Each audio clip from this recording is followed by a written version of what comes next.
Hello and welcome. This is The World Now on TVC News. We begin in Canada, where after scandals and predictions of his loss, Prime Minister Justin Trudeau retains power, but with a minority government.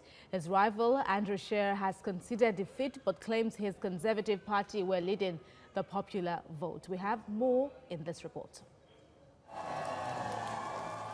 Over the past weeks, surveys had predicted a loss of majority in Parliament by Justin Trudeau.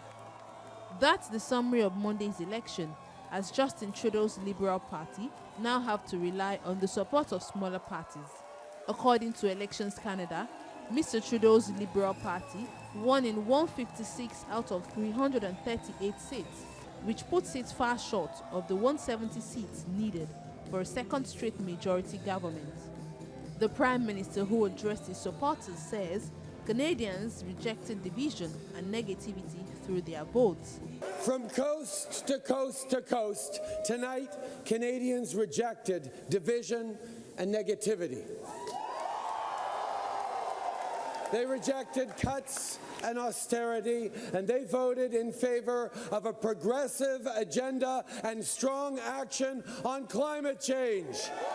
With promises and aspirations, the happy supporters cheered on. You are sending our Liberal team back to work, back to Ottawa with a clear mandate.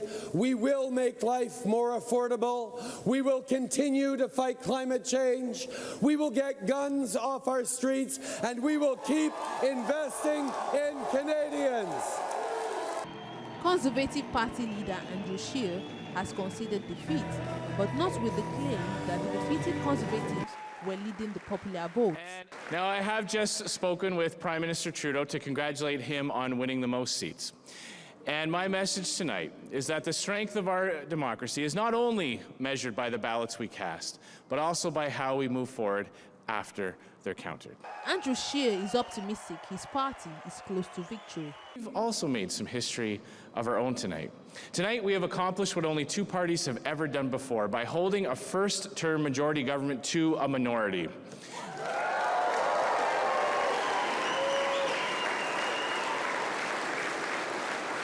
We have picked up seats and support in almost every region of the country. And at the time I walked onto the stage, we are leading the popular vote, ladies and gentlemen. More Canadians wanted us to win this election than any other party. Conservatives have put Justin Trudeau on notice. And Mr. Trudeau, when your government falls, Conservatives will be ready and we will win.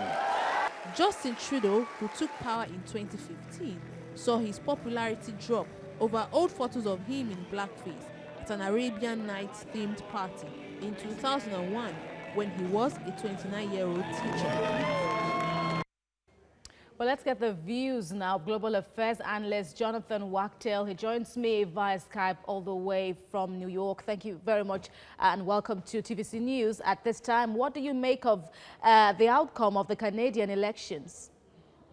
I have to say our northern borders, and I'm sitting not too far from Canada and New York, it's a drive, but a few hours drive, it certainly shows signs of change. Yes, Justin Trudeau has secured the premiership for another term, but, as your reporter just said, things are very much divided within that country, and indeed, the Conservative Party did win, albeit not by a huge margin, but did get the popular vote. So it shows that the society there is extremely split, and there's a leader who is going to be constantly, and I'm speaking about Justin Trudeau, will be constantly looking behind his back, trying to find out whether he can survive with what it sounds like, if you are to take Mr. Scheer's, the Conservative Party leader's word seriously, a desire and an aspiration to bring down the Trudeau government at the first opportunity they can do it. So this is Canada that, is obviously having come through a democratic process to have a premier in position here, but it is certainly not a certain future for that country in terms of the political situation. Trudeau is going to have a tough job ahead of him, not just ensuring that he's delivering to the people of Canada, but that he is able to hold on to power. Absolutely. So in terms of the political future for Canada, what next would you think now?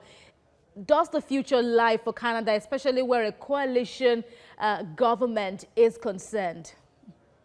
I mean, Canada's a thriving democracy. I don't want to paint a picture of chaos up in Canada. Trudeau will do his best to ensure that he's able to pull the coalition together, that those partners who might be a little rebellious within his midst are going to toe the line for him.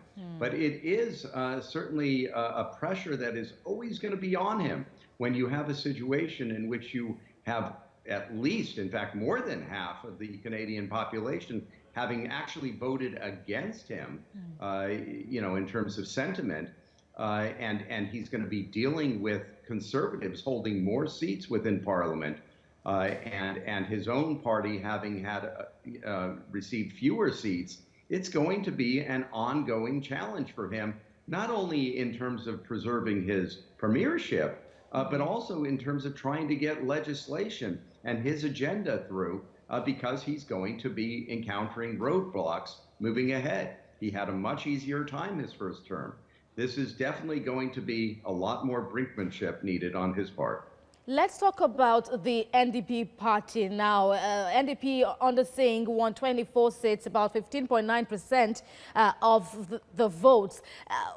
How curious are you about the kind of influence the NDP party would have over Mr. Trudeau's government if indeed his party, that's the Liberals, and the NDP party seal something like talks or something? What do you think would happen? Well, this speaks to what you and I were just talking about, Kemi. I mean, here's a guy who's managed to secure a second term. And now, in order to secure that term, he's going to have to work with a more progressive position than his own at times, at the same time trying to fend off what will be a perpetual assault. And, you know, it's difficult in a democracy. It gets kind of ugly at times, but he is going to be dealing with a daily noise factor, and attempt to undermine his leadership coming from one corner, at the same time trying to accommodate and hold his coalition together, and speaking with the New Democrats on trying to hold things together. It's not going to be an easy process for him. You know, you mentioned 24 seats, and in the general scheme of things, that's not a lot. But then again, that is a fairly substantial number in the Canadian Parliament statistically. It's not over 100 seats like both of the leading parties, but it matters. It does matter, and they have a voice, and they're going to be pulling him in one direction, whereas the rest of the country is certainly not necessarily in that place. So this is definitely going to be choppy waters for him. And we shall have to see. I mean, one of the interesting things, Kemi, and I'm delighted that your show has the intellectual focus on the world. I have to say the Canadian election for Americans is, you know, some people know about it, but I have to say that in this country, as ridiculous as this sounds, in the United States, there isn't that type of focus. There isn't that awareness of what's happening there, in large part because of the United States' strength in the world, but also because, let's face it, we have our own political tangling going on here. Absolutely. that is you know, dominating the headlines and where things are going. So, you know, we have to be mindful of what happens with Canada. Canada's a wonderful neighbor of the United States. There has been antagonism between the two countries over President Trump's efforts to try to work out new trade relationships. Even that is going to put pressure on Prime Minister Trudeau. How he handles the United States, how he handles the President of the United States. Stephen Harper, who was the Conservative in Canada for a long time, had a very strong relationship with President Bush before President Trump. And although President Trump sent out a congratulatory message to Prime Minister Trudeau on winning his next term, you know, that was friendly, but let's admit it, they have not had the easiest relationship. In fact, they had some pretty harsh rhetoric only a few months ago. Right. So, it's not just internal stuff that Prime Minister Trudeau is going to have to deal with. He will have to deal with his southern neighbor, Absolutely. namely the leader of this country. Absolutely, Jonathan Watchel. Now, we appreciate your contributions on the news. Indeed, so many similarities and differences following the emergence of Justin Trudeau at that elections. We thank you very much, Jonathan, once again. We'll get back to you for more of your views on the world.